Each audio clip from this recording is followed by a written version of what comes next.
নমস্কার বন্ধুরা। গরম তো ভীষণ পড়ে গেছে, আর এই গরমে কোনো কিছু খেতে তো মন চাইছে না। তাই আজকে আমি নিয়ে এসেছি সম্পূর্ণ হালকা পাতলা এবং শরীরকে ঠান্ডা রাখবে এমনই একটা রেসিপি।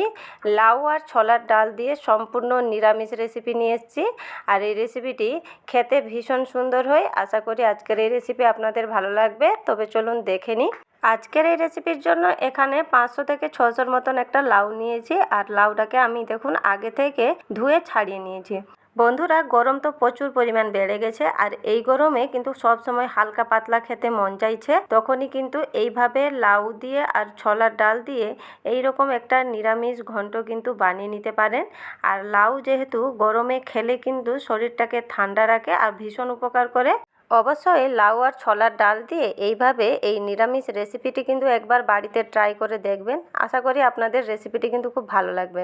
খেতেও কিন্তু বন্ধুরা ভীষণ ভালো হয়। এখানে দেখুন সমস্ত লাউটাকে আমি ছোট ছোট টুকরো করে কেটে নিয়েছি, এরপর সাইডে রেখে দিব।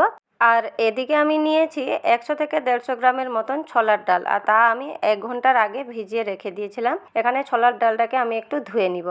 এখানে ছোলার ডালকে আমি ধুয়ে নিয়েছি। এরপর একটা প্রেসার কুকারে ওই ছোলার ডালটা দিয়ে 1টা থেকে 2টা মতন সিটি মেরে নিব, কেননা ছোলার ডাল সেদ্ধ হতে একটু টাইম যায়। লাউ কিন্তু তাড়াতাড়ি সেদ্ধ হয়ে যায়, তাই ছোলার ডালকে এইভাবে আগে থেকে একটু সেদ্ধ করে নিলে ভালো হয়। তাতে দিয়ে দিব পরিমাণ মতো লবণ আর হলুদের গুঁড়া দিয়ে এখানে 2টা মতন সিটি মেরে নিব।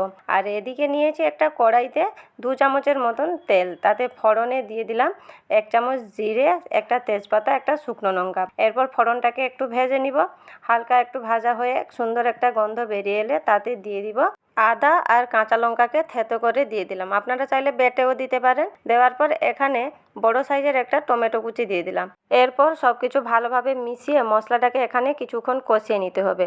কষানোটা যাতে ভালো হয় আর টমেটো যাতে ভালোভাবে সেদ্ধ হয়ে যায়, তার জন্য একটু লবণ দিয়ে এখানে সব কিছু ভালোভাবে আবারও মিশিয়ে নিয়ে 2 মিনিট মতন ঢাকা দিয়ে দিব। এখানে আমি 2 মিনিট ঢাকা দিয়ে দিয়েছিলাম, আর 2 মিনিট হয়ে গেছে। এখানে দেখুন মশলাটা অনেকটাই কষানো হয়ে গেছে, আর টমেটোও খুব সুন্দরভাবে সেদ্ধ হয়ে গেছে। এরপর দিয়ে দিব তাতে 1/2 চামচ হলুদের গুঁড়া, 1/2 চামচ লঙ্কার গুঁড়া, 1/2 চামচ জিরে গুঁড়া আর 1/2 চামচ নিয়েছি ধনে গুঁড়া। এরপর জল দিয়ে এখানে সমস্ত শুকনো মশলা ওই মশলার সাথে মিশিয়ে ভালোভাবে একটু কষিয়ে নিব। এখানে দেখুন মশলাটাকে আমি খুব ভালোভাবে কষিয়ে নিয়েছি, আর মশলা থেকে অনেকটা তেলও ছেড়ে দিয়েছে। এইরকম কষিয়ে নেওয়া যখন হয়ে যাবে, তখন যে লাউটা আমি কেটে রেখেছিলাম ওই লাউটা ওই মশলার সাথে আগে দিয়ে দিব। এরপর দিয়ে দিলাম পরিমাণ মতো লবণ। এরপর কি করব, সমস্ত মশলার সাথে লাউটাকে খুব ভালোভাবে মিশিয়ে এখানে কিছুক্ষণ একটু কষিয়ে নিতে হবে। এখানে দেখুন মশলাটাকে আমি ভালোভাবে মিশিয়ে নিয়েছি এবং ঢাকা দিয়ে দিলাম। 2 মিনিট মতন ঢাকা দিয়ে দিলাম। আর এদিকে ছোলার ডালটাকে যে সেদ্ধ করতে বসিয়েছিলাম, দেখুন পুরোটা গলে যায়নি, ঠিক এইভাবে সেদ্ধ করতে হবে। ভেতরে সেদ্ধ হয়ে যাবে কিন্তু ডালটা কিন্তু গোটা গোটা থাকবে। এদিকে দেখুন 2 মিনিট আমার হয়ে গেছে, আর লাউটা অনেকটাই কষানো হয়ে গেছে। লাউ থেকে দেখুন জলটাও ছাড়তে শুরু করে দিয়েছে। ঠিক এই সময় যে ছোলার ডালটা আমি সেদ্ধ করে রেখেছিলাম ওটা দিয়ে দিব। এখানে কিন্তু ছোলার ডাল সম্পূর্ণ কিন্তু গলে যায়নি, একটু আরও সেদ্ধ হতে বাকি আছে, তাই বাকিটা আমি লাউয়ের সাথে সেদ্ধ করে নিব। এখানে দিয়ে দিলাম ছোলার ডাল। এরপর দিয়ে দিলাম পরিমাণ মতো জল। জলটা দেওয়ার পর ভালোভাবে মিশিয়ে নিচ্ছি। এরপর কিন্তু ঢাকা দিয়ে এখানে খুব ভালোভাবে সব কিছু সেদ্ধ করে নিতে হবে।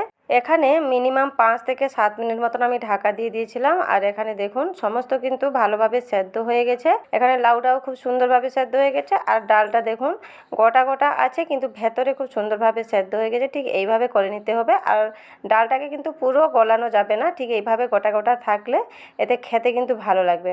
এখানে দেখুন সব কিছু আমি আবারও একটু ভালোভাবে মিশিয়ে নিচ্ছি। এখানে কিন্তু তরকারিটা সম্পূর্ণ রেডি হয়ে গেছে, তাই উপর থেকে একটু আমি দিয়ে দিলাম ধনেপাতা। ধনেপাতা যদি না থাকে তাহলে স্কিপ করে দিবেন।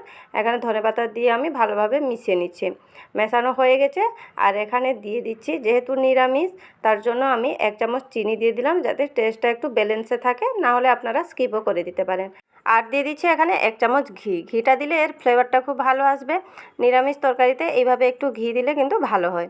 এখানে দেখুন সব কিছু আমি ভালোভাবে মিশিয়ে নিচ্ছি। মিশিয়ে নেওয়া হয়ে গেছে। এরপর দিয়ে দিব একটু গরম মশলার গুঁড়া। অনেকে লাউতে কিন্তু গরম মশলার গুঁড়া দেন না, তবে এইভাবে যখন নিরামিষ রান্না করবেন তখন একটু গরম মশলার গুঁড়া দিলে কিন্তু ভালো হয়। এখানে আমি ঢাকা দিয়ে গ্যাসের ফ্লেম বন্ধ করে 5 মিনিট মতন রেস্টে রেখে দিয়েছিলাম। 5 মিনিট পর ঢাকাটা খুলে আমি সব কিছু ভালোভাবে মিশিয়ে তরকারিটিকে ঠান্ডা করে এখানে বের করে আনছি।